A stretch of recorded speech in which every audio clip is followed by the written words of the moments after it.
Good morning बच्चों। आज हम हिंदी की पाठ्य पुस्तिका क्षितिज भाग 2 के हिंदी के गद्य भाग का प्रथम अध्याय पढ़ेंगे, जिसके लेखक स्वयं प्रकाश जी हैं और उनके द्वारा लिखी गई ये कहानी नेताजी का चश्मा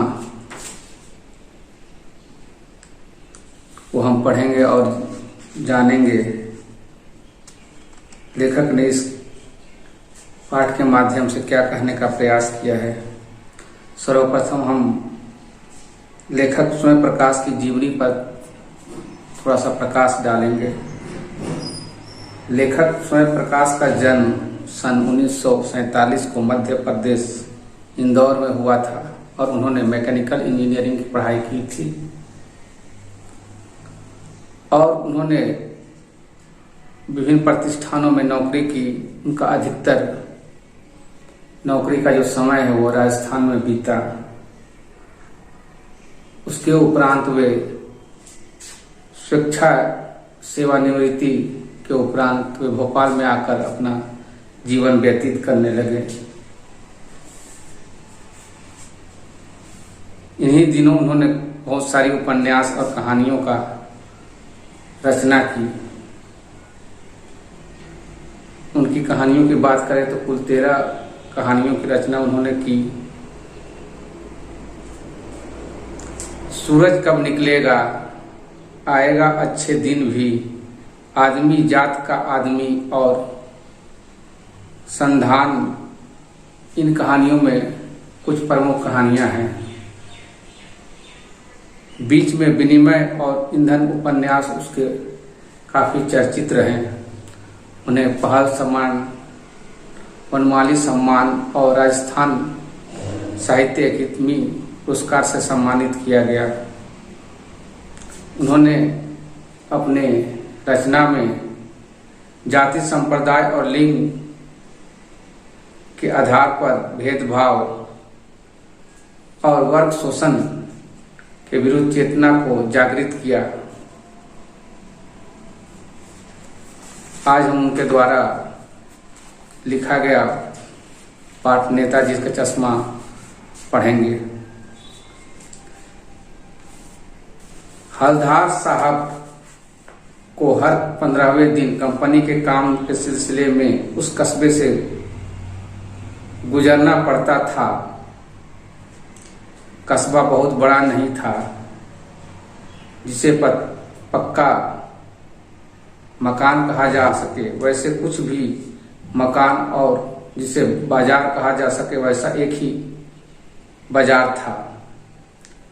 कस्बे में एक लड़कों का स्कूल, एक लड़कियों का स्कूल, एक सीमेंट का छोटा सा कारखाना, 2 ओपन एयर सिनेमा घर और एक ठो नगर पालिका थी, करती ही रहती थी। कभी कोई सड़क पक्की करवा दी, कभी कुछ पेशाब घर बनवा दिए, कभी कबूतरों की छतरी बनवा दी, तो कभी सम्मेलन करवा दिया। इसी नगर पालिका के किसी उत्साही बोर्ड या प्रशासनिक अधिकारी ने एक बार शहर के मुख्य बाजार के मुख्य चौराहे पर नेताजी सुभाष चंद्र बोस की एक संगमरमर की प्रतिमा लगवा दी। यह कहानी उसी प्रतिमा के बारे में है, बल्कि उसके भी एक छोटे से हिस्से के बारे में। पूरी बात तो अब पता नहीं, लेकिन लगता है कि देश के अच्छे मूर्तिकारों की जानकारी नहीं होने और अच्छी मूर्ति की लागत अनुमान और उपलब्ध बजट से कहीं बहुत ज्यादा होने के कारण काफी समय उहापोह और चिट्ठी पत्री में बर्बाद हुआ होगा और बोर्ड की शासन अवधि समाप्त होने की घड़ियां में किसी स्थानीय पत्रकार को भी अवसर देने का निर्णय लिया होगा और अंत में कस्बे के इकलौते हाई स्कूल के इकलौते ड्राइंग मास्टर मान लीजिए मोतीलाल जी को ही यह काम सौंप दिया गया, जो महीने भर में मूर्ति बनाकर पटक देने का विश्वास दिला रहे थे। जैसा कि कहा जा चुका है कि मूर्ति संगमरमर की थी, टोपी की नोक से कोट के दूसरे बटन तक कोई 2 फुट ऊंची, जिसे कहते हैं बस्ट, और सुंदर थी। नेताजी सुंदर लग रहे थे, कुछ मासूम और कामसीन फौजी वर्दी में। मूर्ति को देखते ही दिल्ली चलो और तुम मुझे खून दो वगैरह याद आने लगते थे। इस दृष्टि से यह सफल और सराहनीय प्रयास था। केवल एक ही चीज की कसर थी जो देखते ही खटकती थी। नेताजी की आंखों पर चश्मा नहीं था, यानी चश्मा तो था लेकिन संगमरमर की नहीं थी। एक सामान्य और सचमुच के चश्मे का चौड़ा काला फ्रेम मूर्ति को पहना दिया गया था। हवलदार साहब जब पहली बार इस कस्बे से गुजरे और चौराहे पर पान खाने रुके, तभी उन्होंने इसे लक्षित किया और उनके चेहरे पर एक कौतूहल भरी मुस्कान फैल गई। वाह भाई, यह आइडिया भी ठीक है। मूर्ति पत्थर की लेकिन चश्मा रियल। जीप कस्बा छोड़कर आगे बढ़ गई। तब भी हवलदार साहब इस मूर्ति के बारे में सोचते रहे और अंत में इस निष्कर्ष पर पहुंचे कि कुल मिलाकर कस्बे के नागरिकों का यह प्रयास सराहनीय ही कहा जाना चाहिए। महत्वपूर्ण मूर्ति के रूप, रंग या कद का नहीं, उस भावना का है, वरना तो देशभक्ति भी आजकल मजाक की चीज होती जा रही है। दूसरी बार जब हवलदार साहब उधर से गुजरे तो उन्हें मूर्ति में कुछ अंतर दिखाई दिया। ध्यान से देखा तो पाया कि चश्मा दूसरा है। पहले मोटे फ्रेम वाले चश्मा चौकोर चश्मा था, अब तार के फ्रेम वाला गोल चश्मा है। हवलदार साहब का कौतूहल और बढ़ा। वाह भाई, क्या आइडिया है। मूर्ति कपड़े नहीं बदल सकती, लेकिन चश्मा तो बदल ही सकती है। तीसरी बार भी फिर नया चश्मा था। हवलदार साहब की आदत पड़ गई हर बार कस्बे से गुजरते समय चौराहे पर रुकना, पान खाना और मूर्ति को ध्यान से देखना। एक बार जब कौतूहल दुर्मनीय हो उठा तो पान वाले से ही पूछ लिया, क्यों भाई, क्या बात है?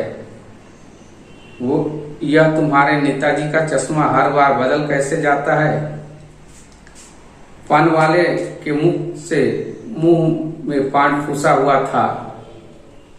वह एक काला, मोटा और खुशमिजाज आदमी था। हवलदार साहब का प्रश्न सुनकर वह आंखों ही आंखों में हंसा।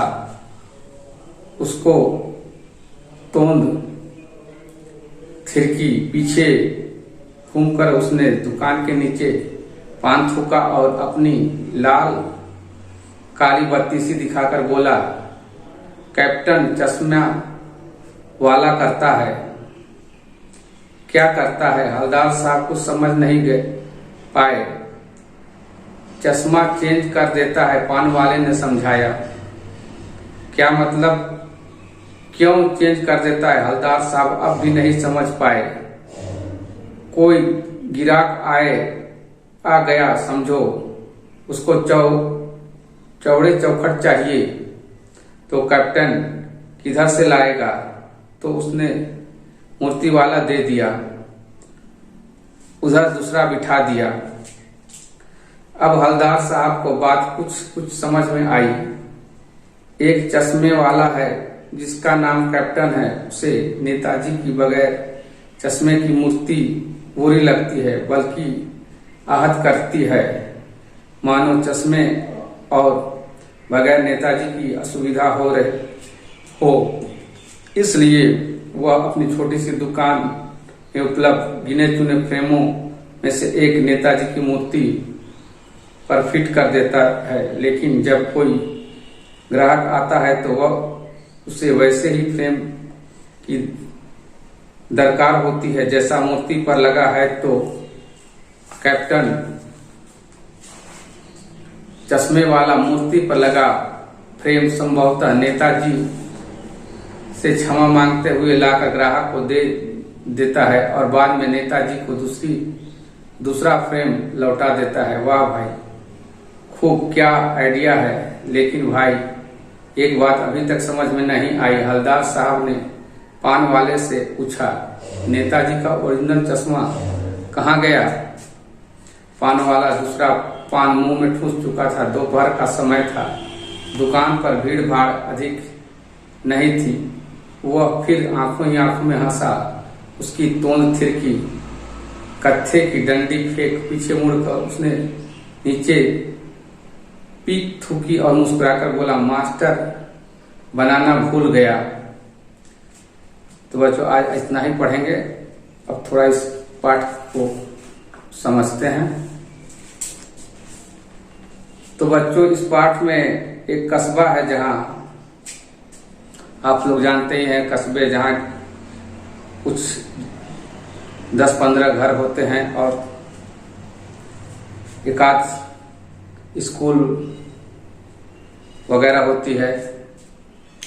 तो उसी तरह का ही इस कहानी में भी एक कस्बा था जहां स्कूल, लड़के और लड़कियों की अलग अलग स्कूल थी, सीमेंट का छोटा सा कारखाना था और एक नगर पालिका की ऑफिस थी। नगर पालिका जो समय समय पर गांव के विकास के लिए कुछ न कुछ करते ही रहती थी।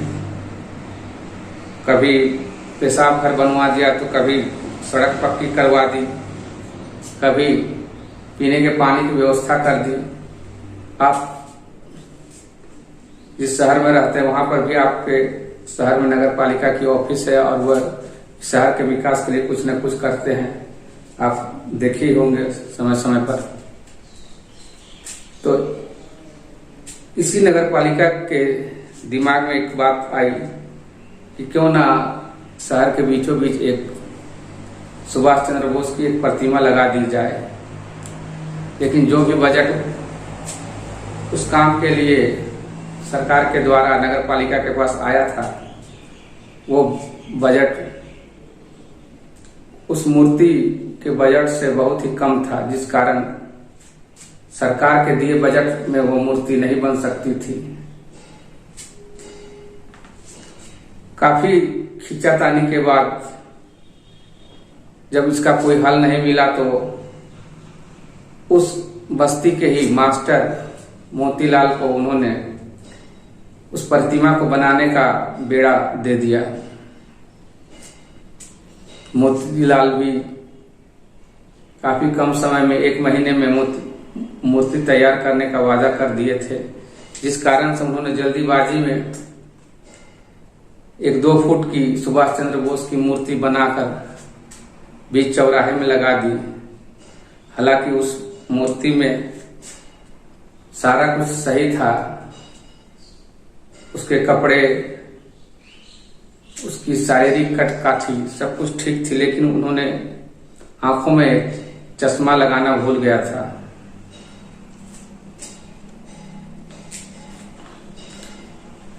तो कहानी आगे बढ़ती है। उसी बस्ती से हवलदार साहब नाम के एक कहानी के जो पात्र हैं, साहब अपनी गाड़ी से